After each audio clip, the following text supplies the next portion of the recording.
Guerra de Sucesión Española y continuamos con la batalla de Lutzara y el asedio de Landau. Entonces, bueno, estamos en 1702, como ya vimos en el anterior vídeo, pues las fuerzas hispano-francesas, las fuerzas borbónicas en el norte de Italia, fueron capturando una serie de pueblos y obligando a los imperiales de Eugenio de Saboya a levantar el asedio de Mantua. Entonces, bueno, después de esto, Felipe V abandonó Italia, sumido en uno de sus habituales ataques de melancolía. Probablemente si viviera en el siglo XXI le diagnosticarían un síndrome bipolar o algo, porque tenía unos cambios de humor muy radicales. Entonces Felipe V, que bueno, no era Felipe V, Felipe de Borbón, abandonó Italia y viajó a España. Entró primero pues en Cataluña y en Aragón y luego hizo una entrada triunfal en Madrid, ¿no? Entonces, bueno, volviendo a Italia, las fuerzas hispano-francesas siguieron atacando una serie de pueblos en posesión de los imperiales para cortarles las comunicaciones y echarles del valle del río Po. Entonces, Eugenio de Saboya se movió rápidamente para atacar al ejército borbónico y los interceptó en Lutzara. Y aquí hay dos versiones, ¿vale? Aquí hay dos versiones. Una de ellas es que los dos ejércitos se encontraron de forma precipitada y por casualidad, pero en cualquier caso los borbónicos estaban menos preparados para la batalla, y hay otra versión que dice que esto fue algo totalmente planeado y totalmente buscado por Eugenio de Saboya, ¿no?, el comandante imperial. Entonces, bueno, el ejército hispano-francés estaba así, compuesto por 36.000 hombres, mayoritariamente franceses y secundariamente españoles e italianos, y el ejército imperial estaba formado por 27.000 hombres. Entonces, cuando se produjo la batalla, los imperiales atacaron muy rápido antes de que los borbónicos tuvieran tiempo de organizarse del todo, y el principal ataque se produjo en el flanco izquierdo borbónico, que fue embestido con bastante fuerza por las tropas imperiales, que de hecho consiguieron hacer retroceder a las tropas borbónicas en ese sector, pero luego intervinieron las reservas y estabilizaron la situación. Se produjeron hasta 4 ataques en ese sector. Luego también se produjeron ataques bastante fieros en el intervalo de terreno entre el centro y el flanco derecho borbónico. Ahí atacaban los mercenarios daneses al servicio de Austria. Pues los ataques de los mercenarios daneses fueron también bastante fieros y fueron también rechazados, aunque con bastantes bajas. Esta batalla fue en agosto de 1702, fue bastante cruenta y al final los imperiales se retiraron, aunque eso sí tuvieron un poco más de bajas los borbónicos.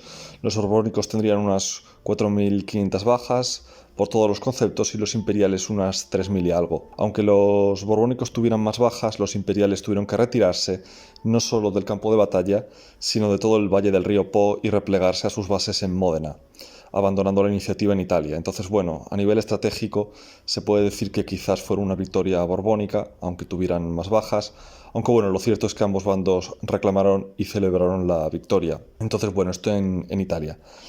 Pero la guerra está empezando a ponerse en marcha en otros frentes, por ejemplo en Alemania, porque la Dieta Imperial, esa asamblea, había declarado la guerra a Francia, a España y a Baviera, ¿no? Y a los estados que apoyaban a Felipe de Borbón como rey de España. Entonces, un enorme ejército imperial, al mando de Luis de Baden, formado por unos 30.000 hombres, entró en Baviera y asedió la plaza de Landau.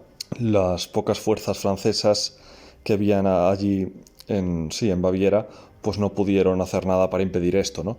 La guarnición de Landau estaba formada por unos 4.000 hombres, que eran mayoritariamente franceses y también bávaros. Entonces, bueno, los atacantes asediaron Landau, la rodearon completamente en base a 6 campamentos que construyeron, y luego empezaron a cavar trincheras de aproximación para atacar la ciudad desde 3 puntos diferentes. Los defensores realizaban disparos de respuestas e incluso pequeñas salidas, pero no podían impedir que los trabajos poco a poco se fueran acercando, ¿no?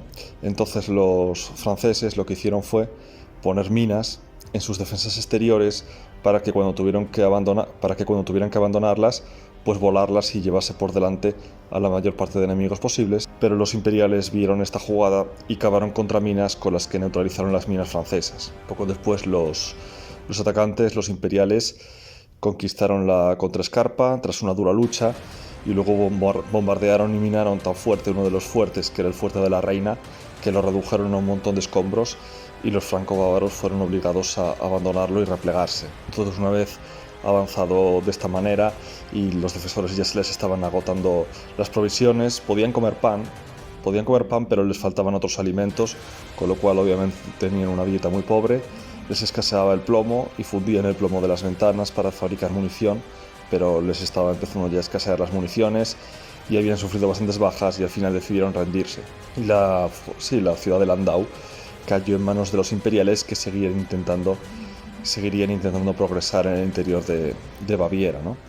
Entonces, bueno, la guerra iba a comenzar con toda su fuerza, iba a proseguir con toda su fuerza, y la seguiremos cubriendo en próximos vídeos. Así que nada, termina el vídeo de hoy, darle like si os ha gustado, suscribiros para más contenido, recuerda que dejo los enlaces a mi novela histórica, Universidad de la Guerra, ahí en Amazon, y suscripción y campanita es la combinación ganadora. Adiós.